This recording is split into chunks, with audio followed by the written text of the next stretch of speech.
hell out of the entire world. A monster great white shark picking off men, women, and children. Decades later, the fear remains. And so do the sharks. Lurking in the darkness. Waiting. Searching. Stalking. No matter where you dip your toes, chances are sharks will be there too. And they all have one thing in common. A taste for blood.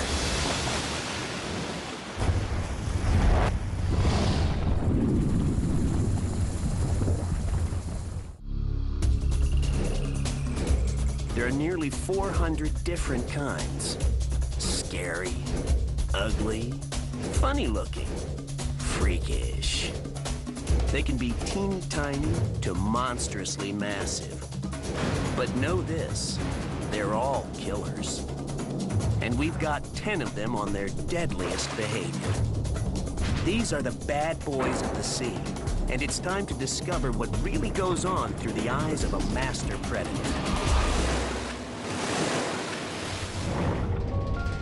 At first glance, these little sharks seem like graceful and delicate creatures. Around 1.5 meters and 18 kilograms. Harmless, right? Well, don't be fooled. Their faces tell the whole story in permanent, nasty-looking scowls. The white-tip reef shark. Sleek and scary. They're named for the flag-like peaks of white on their fins, but they're far from a sign of surrender. They scoot around the warm, shallow waters of the Indian and Pacific Oceans. Like here, off the coast of Costa Rica. And they're fearless. They sidle up to anything, even humans. But don't worry, we're not typically on the menu. Unless its cousin, the oceanic white tip, is nearby and you happen to be holding a handful of fresh, bloody fish.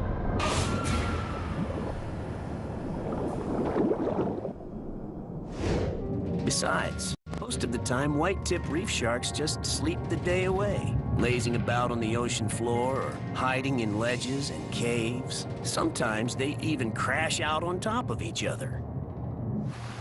But like they say, the freaks come out at night. And boy, do they ever.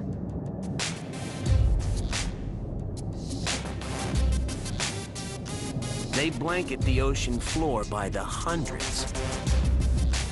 Swimming in formation and searching for holes and crevices where some of their favorite prey like to hide. Fish, crustaceans, octopus, even stingrays aren't safe. It's an underwater feeding frenzy, a shark mosh pit of violent pushing and twisting. But it has to be. It's not like their prey is easy to get to.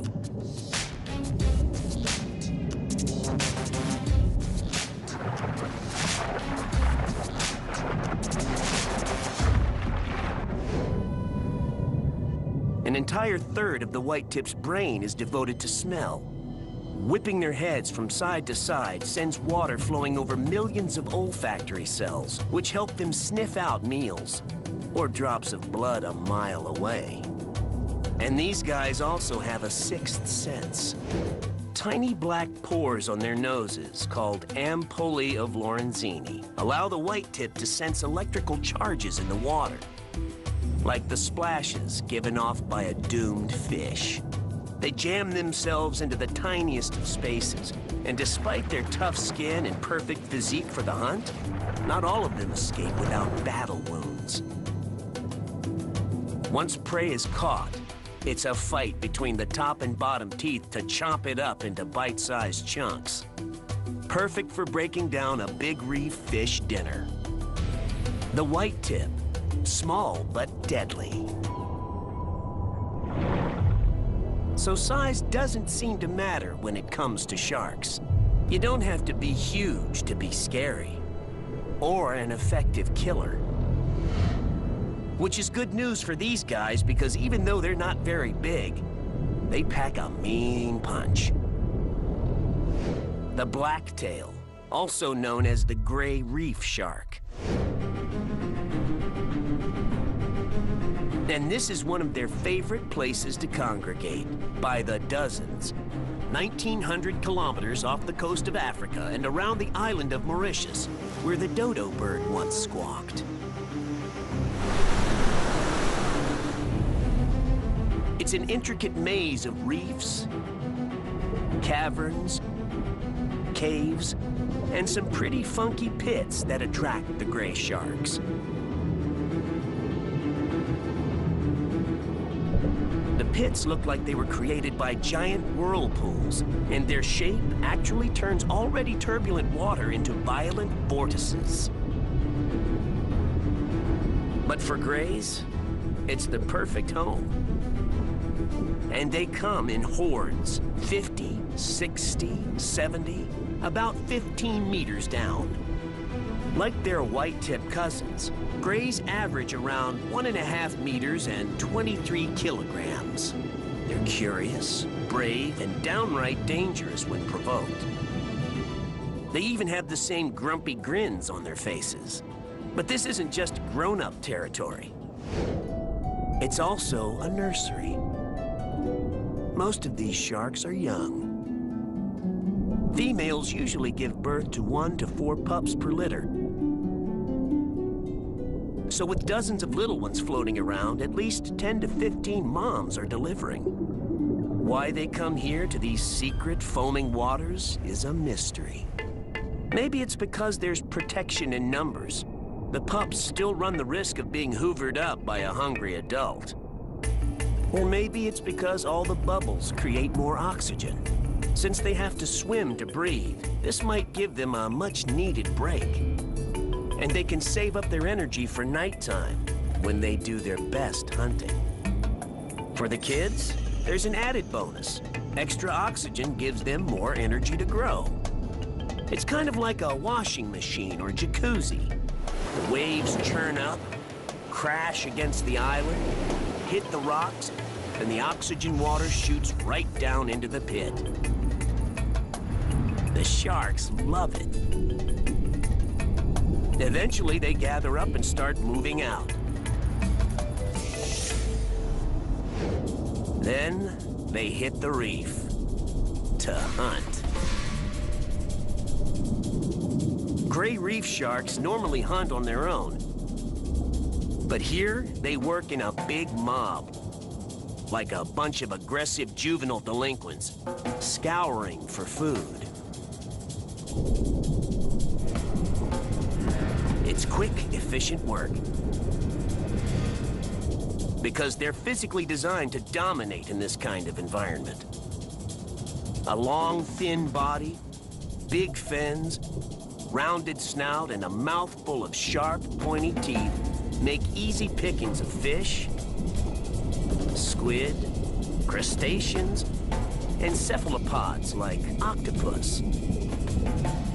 While gray reef sharks aren't notorious for attacks on humans, it's best not to mess with them during mealtime. If you do, beware. A gray won't hesitate to show why it's one of the world's deadliest sharks.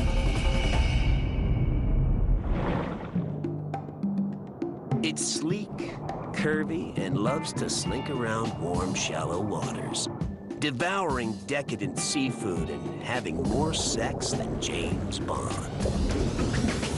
But this is no Cold War-era spy.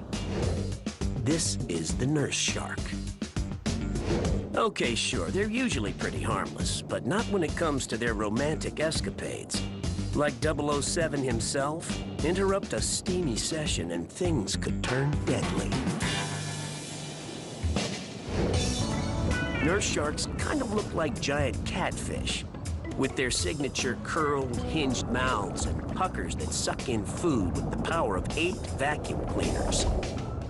But even at 4 meters and 109 kilograms, A female's far more reminiscent of a femme fatale than a mild-mannered school nurse. No wonder the males get all riled up. And they're not shy about it. Most sharks are wary of having sex on tape. But not the nurse shark. And it all happens here in the Florida Keys. Warm water lagoons are the perfect place for nurse sharks. About 2 meters deep, lined with grass and coral and filled with queen conch, spiny lobsters and crabs. Life couldn't be better, unless you throw in a lot of sex. Females hang around the shallow area to be choosy about mates, then head off to the bedroom, a particular area within the site. It all starts with a bite, and the female doesn't seem to mind one bit. Even if it's a success, the 20 to 50 nurse sharks in the coming litter will have at least 6 fathers. Sometimes a little promiscuity is good for a girl's gene pool. But what if you need to get info from a nurse shark that isn't quite so easy? Time for a would-be Bond to get his high-tech spying help from National Geographic's Critter Cam. A high-tech camera actually operated by an animal, once it gets strapped on properly. You're right. Critter Cam records about 6 hours of video. Then the fin clamp releases and the camera floats to the surface. That is, if it doesn't fall off first. There it goes. Just a couple minutes in and the male's chasing all kinds of tail. Then he makes his move. A passionate tangle of bodies and fins sets sand flying. It's really all for show because his few attempts are unsuccessful. She literally leaves him in the dust. He moves off to deeper water to pout, rest. Looks like the old guy's not quite ready for his double O's yet. And so goes the shocking private lives of nurse sharks. Seems their behavior with or without an audience is the same. It's all about sex.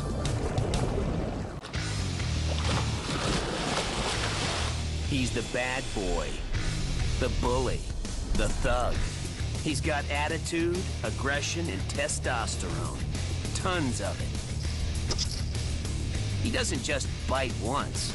He bites again and again until he finishes the job. No one wants to play with this guy, but the problem is, he's everywhere. The bull shark. The one that makes headlines.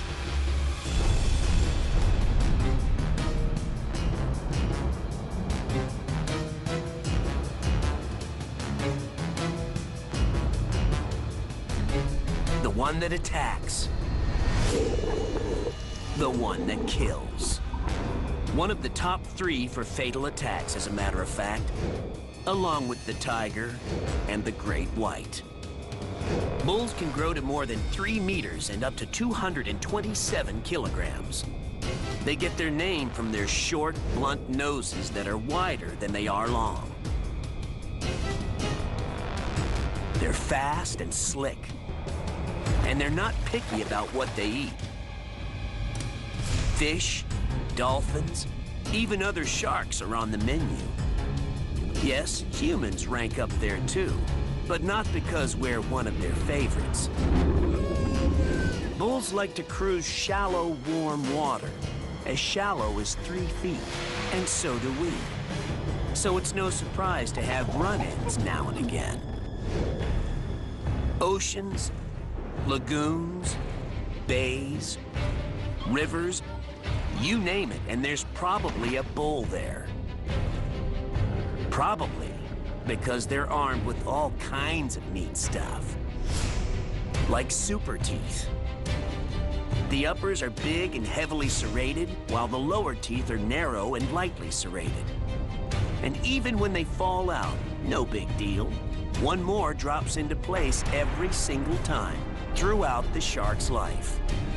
They can flat out shred anything they want, even other sharks. And rumor has it they like to headbutt their prey before digging in, which we all know is cheating. Bulls also have a wicked sense of smell, sniffing out potential prey up to 5 kilometers away. Then they dart to their target at 18 kilometers an hour. Doesn't sound very fast, but you'd have to swim twice as fast as an Olympic champion to outsprint a bull. Probably not gonna happen. And see those small, beady eyes? Even in murky water, a bull shark sees 10 times better than a human. But what exactly do they see down there?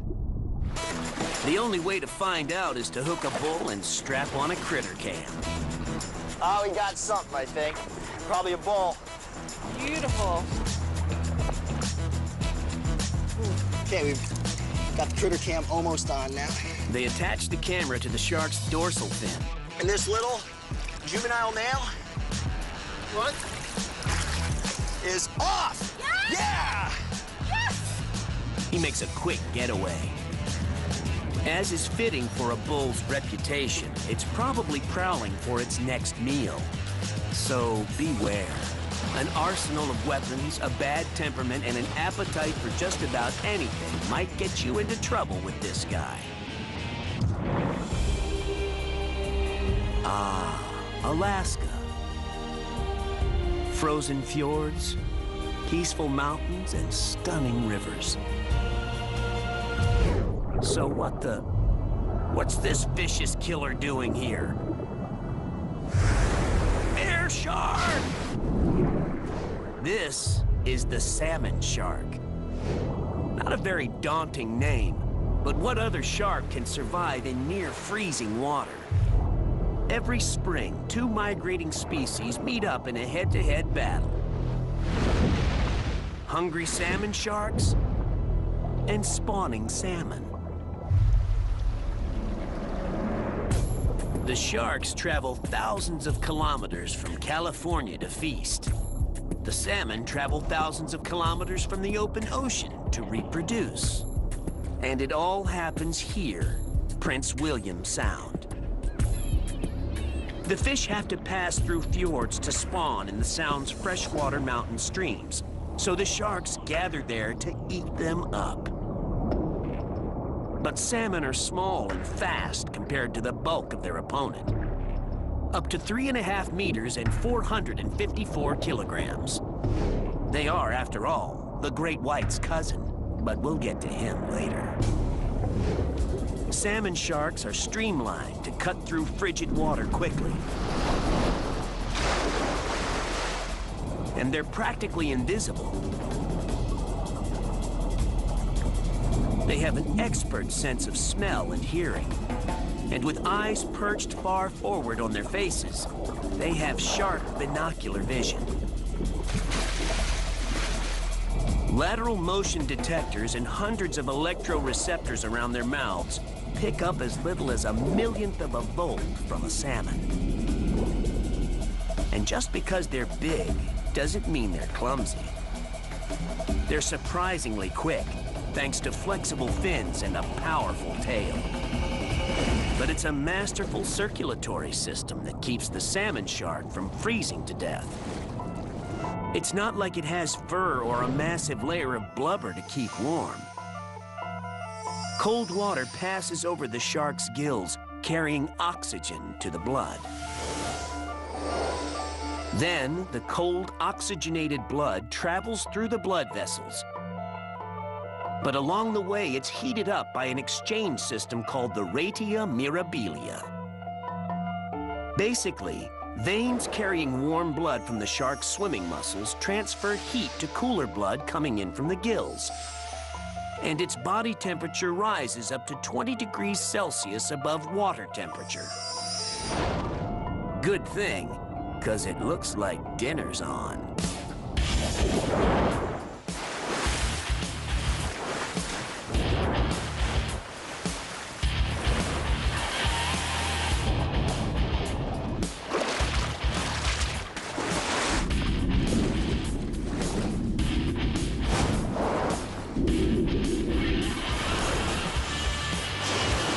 sharks are relentless. The salmon are doomed.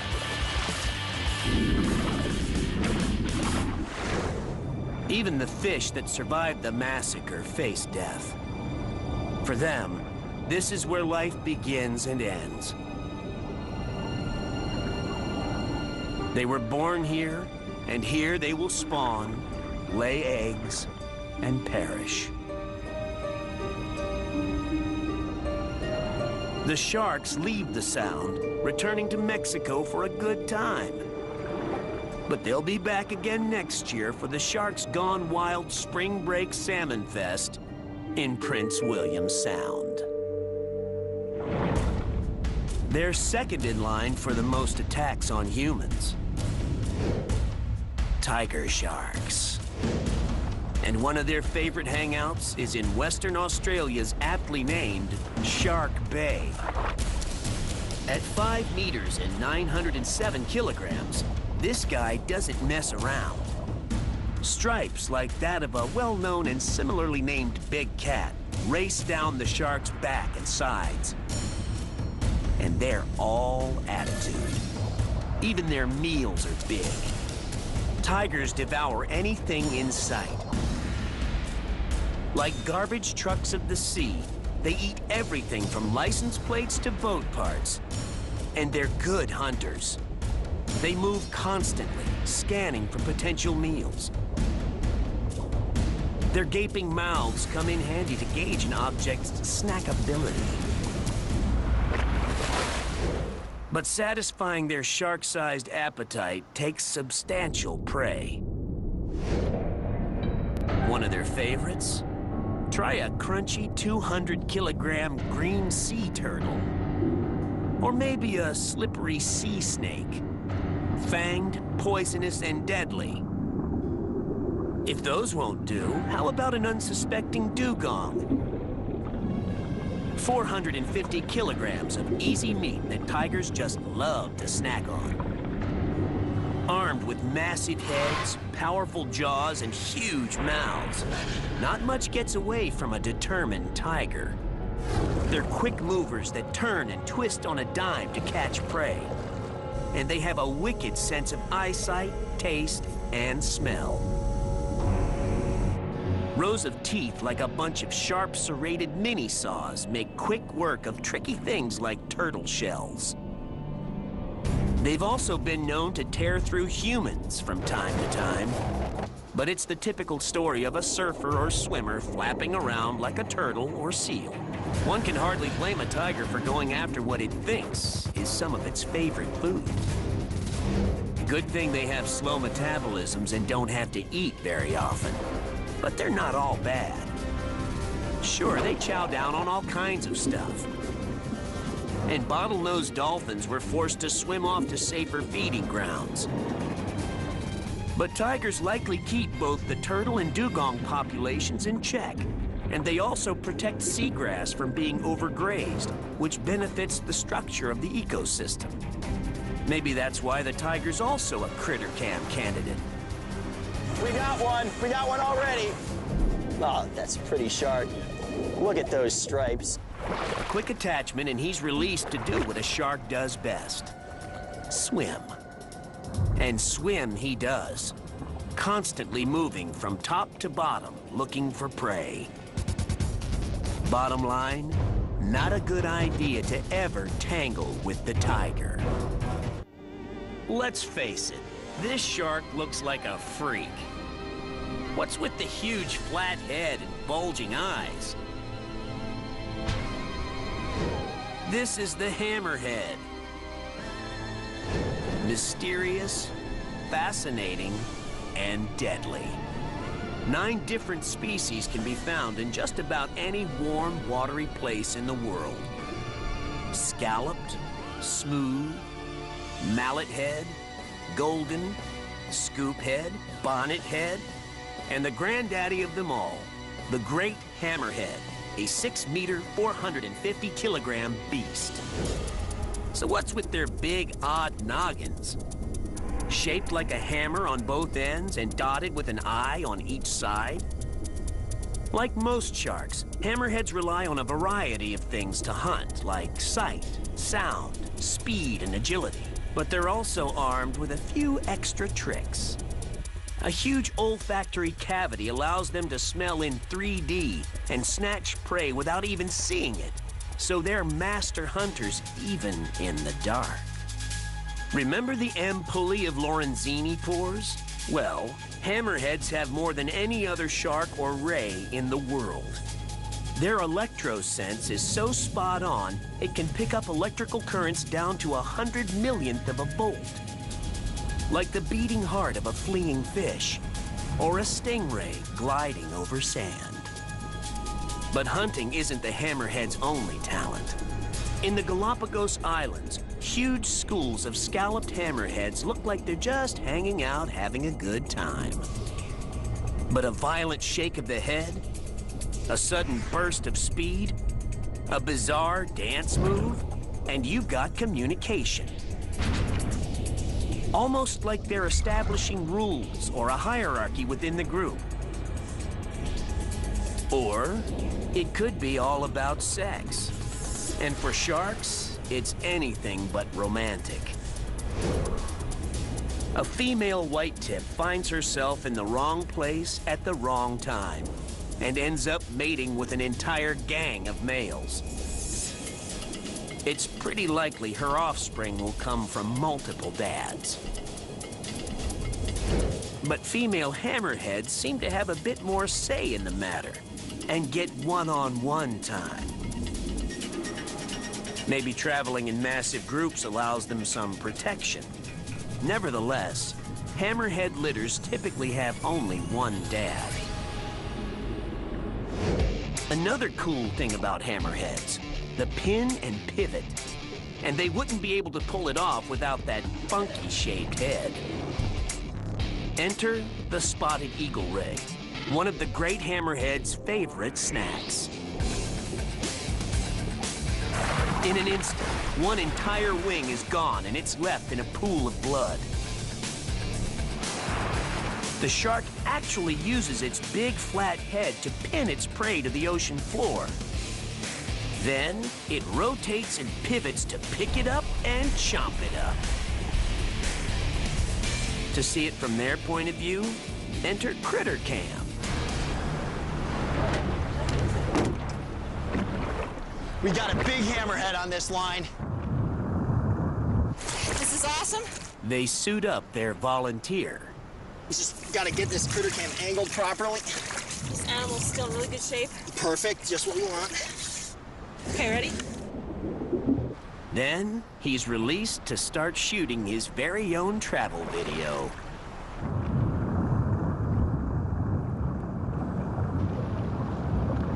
He swims just a meter or so under the surface the whole time, with his giant head leading the way. So it may look funny, but the hammerhead is an evolutionary wonder, an agile, cunning, intelligent killer. It's gigantic, ancient, mysterious. This is the six-gill.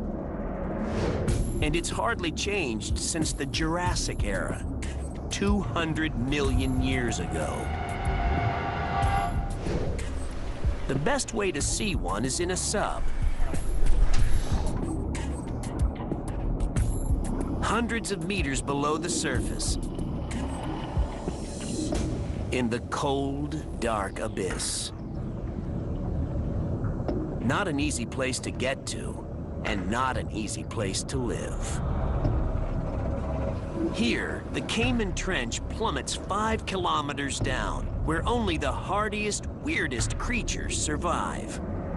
The pressure is over 450,000 kilograms per square meter, kind of the equivalent of being pinned by a battle tank. Needless to say, not many people get the chance to see a six-gill. But if you do, you can't miss it.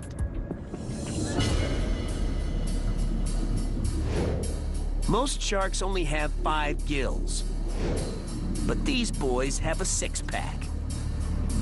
Probably to get more oxygen from the water and to support their bulk. up to 6 meters and over 450 kilograms.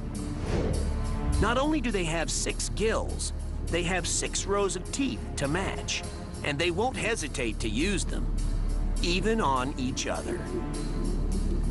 Their chompers, like the tiger sharks, are little mini-saws that make quick work of crustaceans, fish, rays, and marine mammals as the shark thrashes its head around. But the 6th gill throws in an added twist. It rotates its body, too, for maximum damage to prey. One thing that's missing, and probably most recognizable, is a big dorsal fin on its back. Scientists think it's because it would get in the way of their twirling meals. Black, beady eyes dot the heads of most sharks, not the 6th gill. Try fluorescent green. They squeeze every bit of light out of the darkness like night vision goggles. And to protect them, they just yank them back into their heads. You'd think at this size, the 6th gill would be slow, mild-mannered, maybe even gentle. Wrong. Throw a couple peeping toms into their environment and they transform into head-butting beasts. They rock the entire submarine.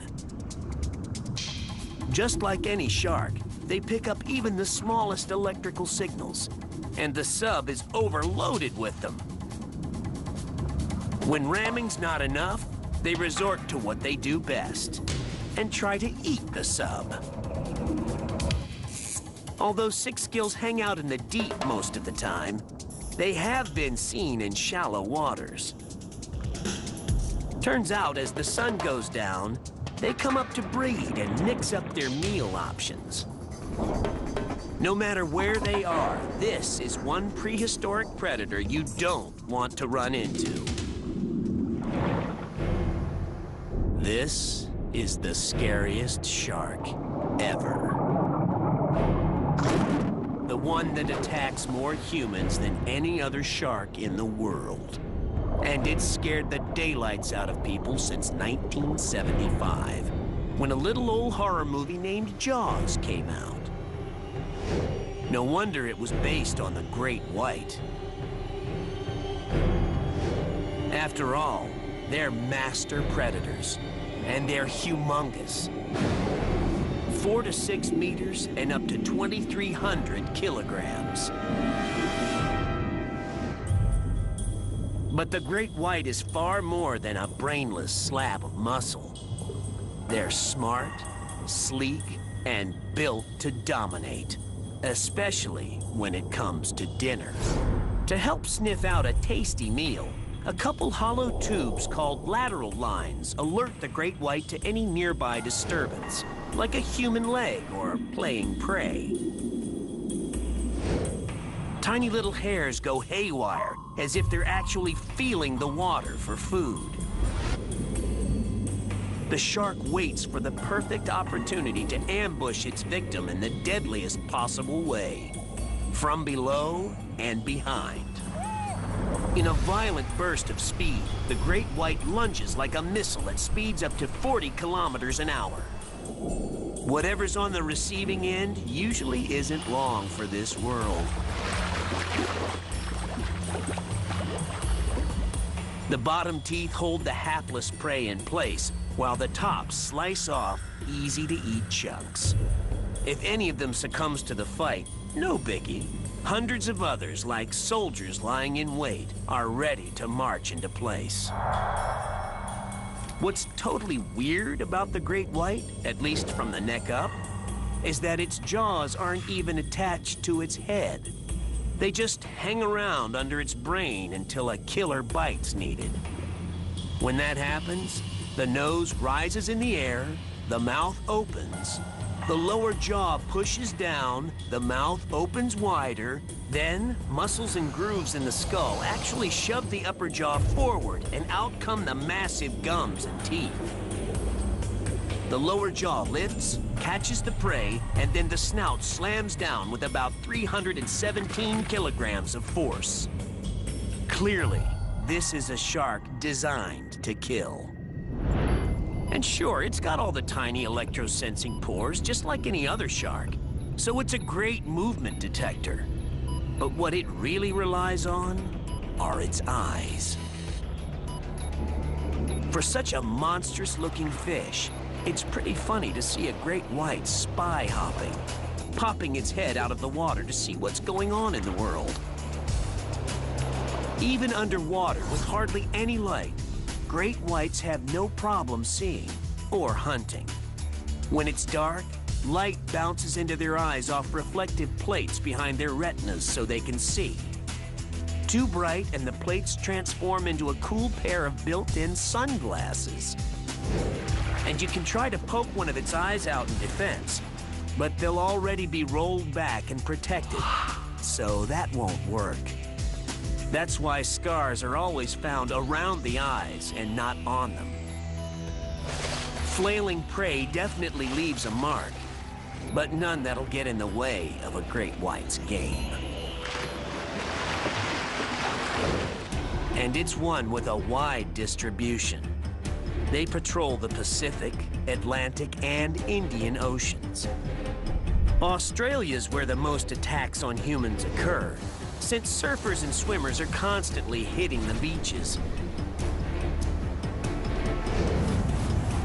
But South Africa is where the real hunting takes place.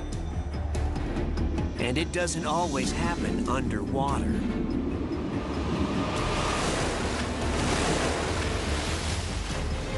Welcome to False Bay, a mecca for great whites and one of their favorite snacks, Cape Fur seals, yummy bite-sized balls of fat.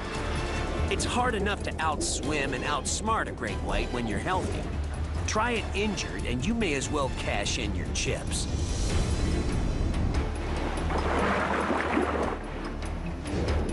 The only way to escape is to swim low, fast, and in a crazy zigzag pattern. Maybe confuse the issue.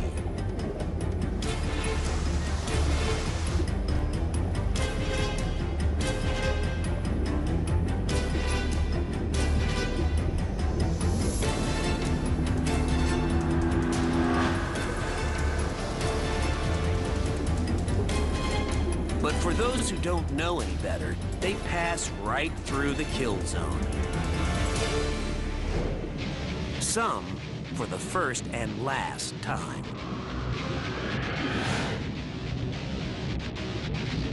Then things get interesting. The great white does something here that it does nowhere else in the world. It launches its body out of the water in a violent breach.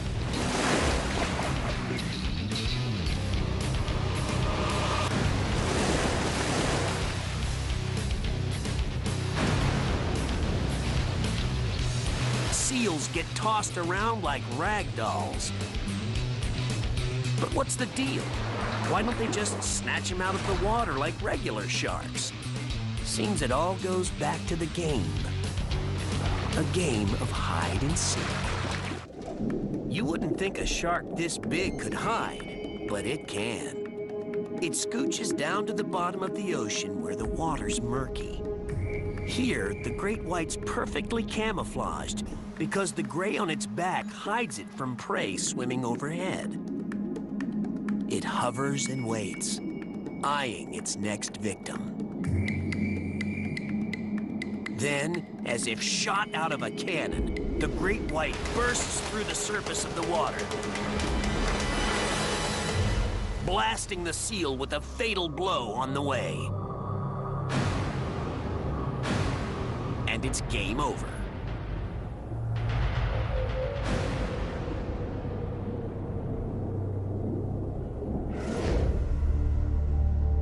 So we know the great white likes to prowl and hunt in Australia, South Africa, the Mediterranean, and the shores of North America.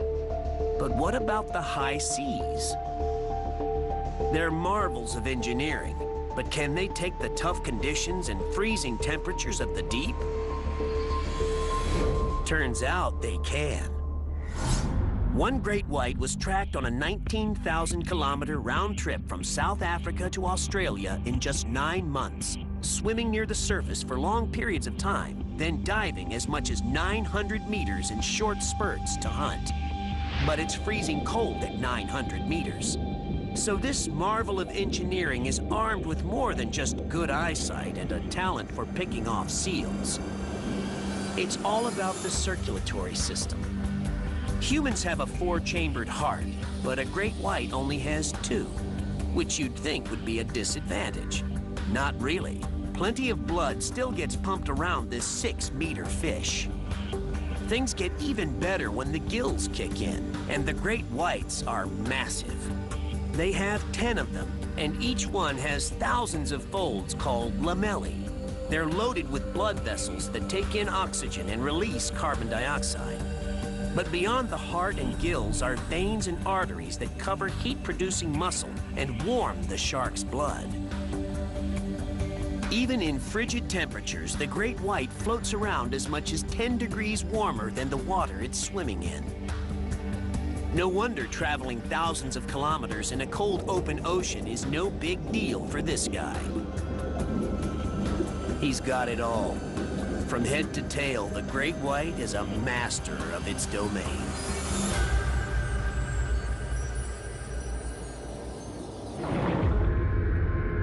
Of all the sharks on the planet, none rivals this one. The biggest, heaviest shark in existence.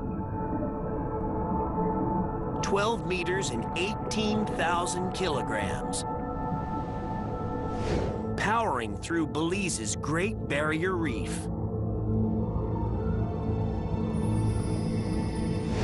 This is the whale shark. And though it's surrounded by hordes of Cubera snapper, they're not the ones it's come for. It's their unborn young the shark's after.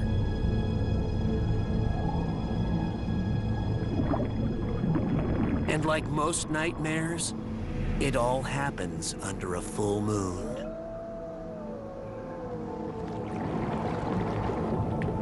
Females release eggs. Males release sperm. And a veritable feast is served up to the whale sharks.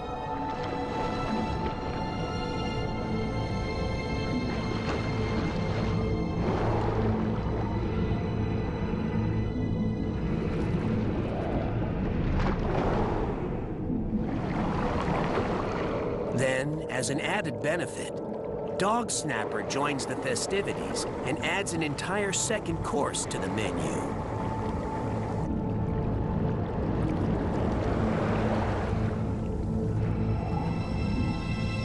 Stuffed with a late-night breakfast, these giants will move on until their next encounter with exploding procreators. And that, folks, rounds out our top 10. But hundreds of other shark species skulk through the world's oceans. Some have a bad attitude, like the bull. Others are armed with killer instincts, like the great white. But all have a taste for blood. So it's not a good idea to mimic a seal on a surfboard anytime soon. Enter their world at your own risk.